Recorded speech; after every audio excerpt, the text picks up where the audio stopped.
Hello everyone, I am back with my new video. और मुझे बताना है कि इसका जो पहला पार्ट है वो पार्ट थर्ड के नेम से है। ये उसका सेकंड पार्ट है क्योंकि इसमें हम क्वेश्चन सॉल्व करेंगे रिविजिटिंग इरेशनल नंबर्स के। पर उससे पहले इरेशनल नंबर्स का जो कुछ प्रॉपर्टी था जो इसमें अप्लाई होगा उसको आपको याद रखना है।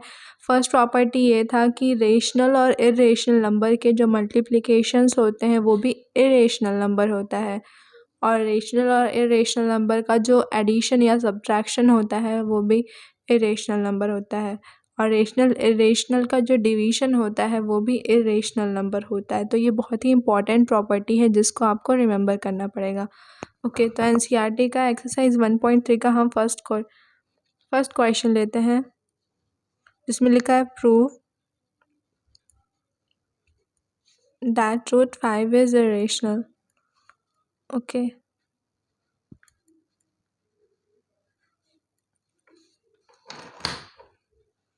तो इसको सॉल्व करते हैं। ध्यान देना, देखो हमें प्रूफ करना है कि रूट 5 इरेशनल है, तो हम एजम्पशन करेंगे कि रूट 5 रेशनल है। जब वो गलत प्रूफ होगा तभी हमें प्रूफ हो जाएगा ये कि रूट 5 इरेशनल है, क्योंकि जो नंबर होते हैं, रियल नंबर होता है या तो रेशनल होता है या तो इरेशनल होता है। मैंने पहले की वीडियो में बता दिया है। तो इसलिए लेट रूट 5 बी रेशनल। तो रूट 5 क्या होगा, इक्वल होगा a बाय बी के, है ना, कॉमा b इक्वल नहीं होगा 0 के, कॉमा a और b जो है ये को प्राइम होंगे। को प्राइम से मतलब है कि ये दोनों को प्राइम होंगे, मतलब कि ये दोनों आपस में नहीं कटेंगे, क्योंकि एकदम सिंपलेस्ट फॉर्म होगा इनका, ठीक है ना। जैसे ऊपर 3 है तो नीचे 2 होगा, ऐसा प्राइम नंबर्स होंगे। तो प्राइम नंबर्स आपस में नहीं कर सकते ना, क्योंकि प्राइम नंबर का जो फैक्टर होता है वो 1 और इटसेल्फ होता है। तो ये हो गया। अब इसका हम मल्टीप्लाई करते हैं, ठीक, cross multiplication. Root 5 b is equals to a. अब स्क्वायर करते हैं, squaring both sides we gate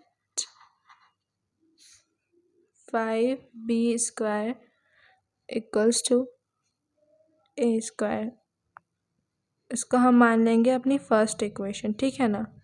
अब देखो इसमें 5 इसको डिवाइड करें ना, अब हम मानते हैं, देख के लग रहा है कि 5 इधर डिवाइड होगा तो इधर भी डिवाइड हो जाएगा।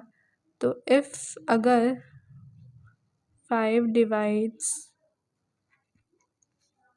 a square then 5 divides a,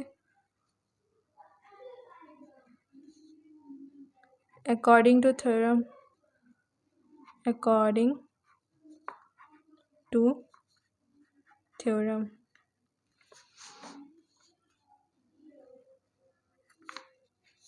okay, तो 5 अगर a स्क्वायर को डिवाइड करता है तो 5 a को भी डिवाइड करेगा। तो इस हिसाब से हम मान लेते हैं कि a equals to 5c let. Okay, then substitute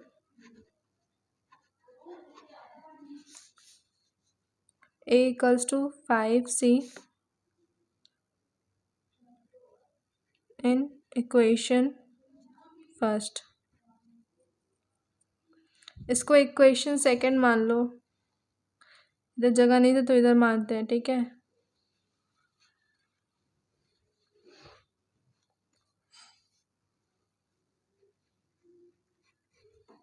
equation first में जब इसकी वैल्यू रखेंगे तो क्या ये बन जाएगा, 5b square is equals to a square, 5c का होल स्क्वायर हो जाएगा। 5b square equals to 25c square. अब इफ 5 डिवाइड्स b स्क्वायर, अगर 5 b स्क्वायर को डिवाइड कर देते हैं, क्योंकि मल्टीप्लिकेशन में एक ही माना जाएगा, 5 अगर b स्क्वायर को डिवाइड करता है तो 5 डिवाइड्स b, है ना, अकॉर्डिंग टू थ्योरम।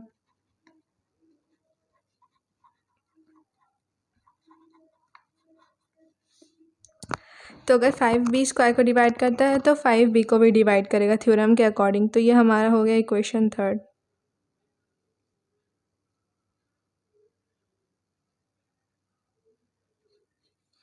अब देखो, इक्वेशन सेकेंड में लिखा है 5a को डिवाइड करता है, इक्वेशन थर्ड में लिखा है 5 डिवाइड्स b। तो इधर लिखना according to equation second and third it seems that 5 is at least cofactor of a and b। a और b में दोनों में कॉमन है 5, इससे ये पता चल रहा है ना। पर हमने तो पहले क्या एज्यूम करा था कि a और a, अगर हमने पहले माना था कि √5 रेशनल है, पर √5 रेशनल होने के लिए a बाई b के इक्वल होना चाहिए, और a बाई b के इक्वल होगा तो a बाई b जो होगा ये को प्राइम होगा। बट यहाँ पे तो सीन कुछ और ही है, 5 जो है को फैक्टर हो गया a बाई b का। इसका मतलब ये है कि इन दोनों में जस्ट लाइक यहाँ 10 होता, यहाँ 5 होता, तो 5 2 से 10 कट जाता है ना, तो ये को प्राइम रह नहीं जाते। और हमने माना है को प्राइम है, पर जो हमारा ये आंसर आया है इस एजम्पशन के बेसिस पे ये क्या हो रहा है, टकरा रहा है ना। यहाँ पे पता चल रहा है कि 5 जो है वो को फैक्टर होगा a बाई b का, पर हमने माना है कि a बाई b को प्राइम है। तो आवर एजम्पशन इज कॉन्ट्राडिक्टिंग, हमारा एजम्पशन कॉन्ट्राडिक्ट कर रहा है। So our assumption is wrong.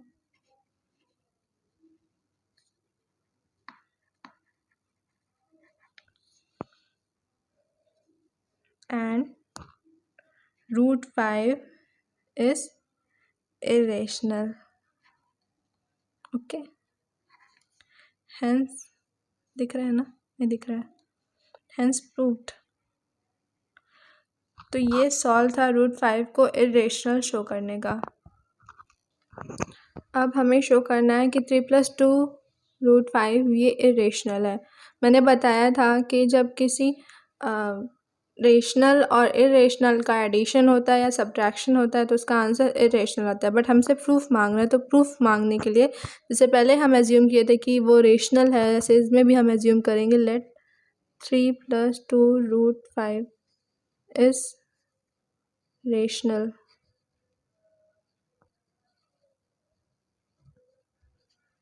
Then वही सेम, ठीक है। 3 + 2 √5 किसके इक्वल हो जाएगा, a बाई b के इक्वल हो जाएगा, कॉमा b 0 के इक्वल नहीं होगा, कॉमा a और b क्या होंगे, को प्राइम्स।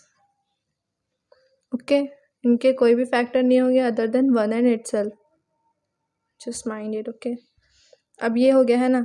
अब हमें इसको अलग करना है क्योंकि ये √5 है और इन दोनों का जो हमें पता है कि एक रेशनल और इरेशनल का जो मल्टीप्लिकेशन होता है वो इरेशनल होता है, तो इसके थ्रू हम प्रूफ करेंगे, इसलिए हमको इसको इधर लाना पड़ेगा और इसको अलग करना पड़ेगा।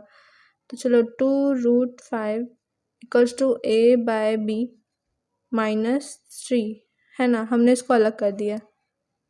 अब इसको चाहो तो एलसीएम ले लेते हैं, a -3 b/b हो गया।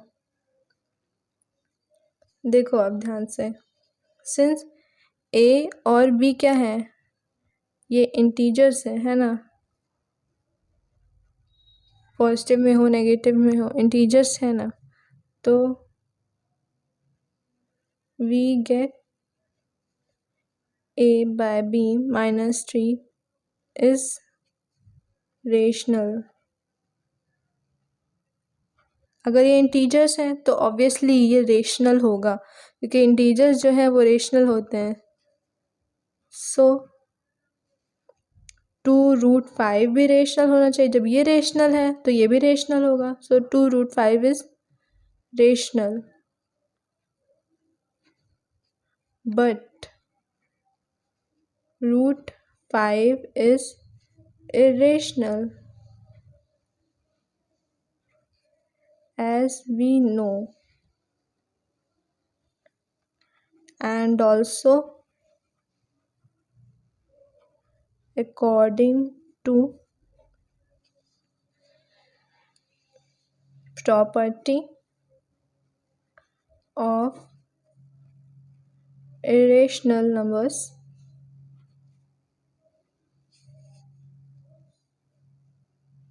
According to property of irrational numbers, ये रेशनल और इनरेशनल का जो मल्टीप्लिकेशन होता है, product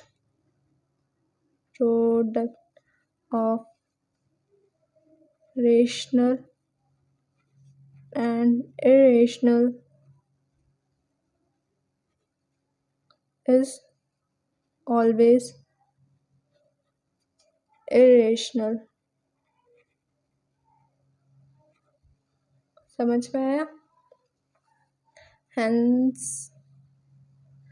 our assumption is wrong। हमने जो एज्यूम किया था वो रॉन्ग निकला। हमने क्या एज्यूम किया था?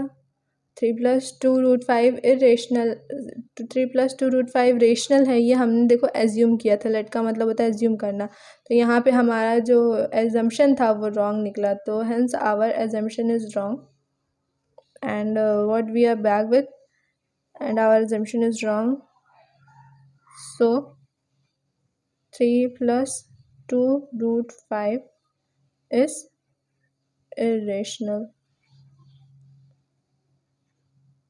and hence proved।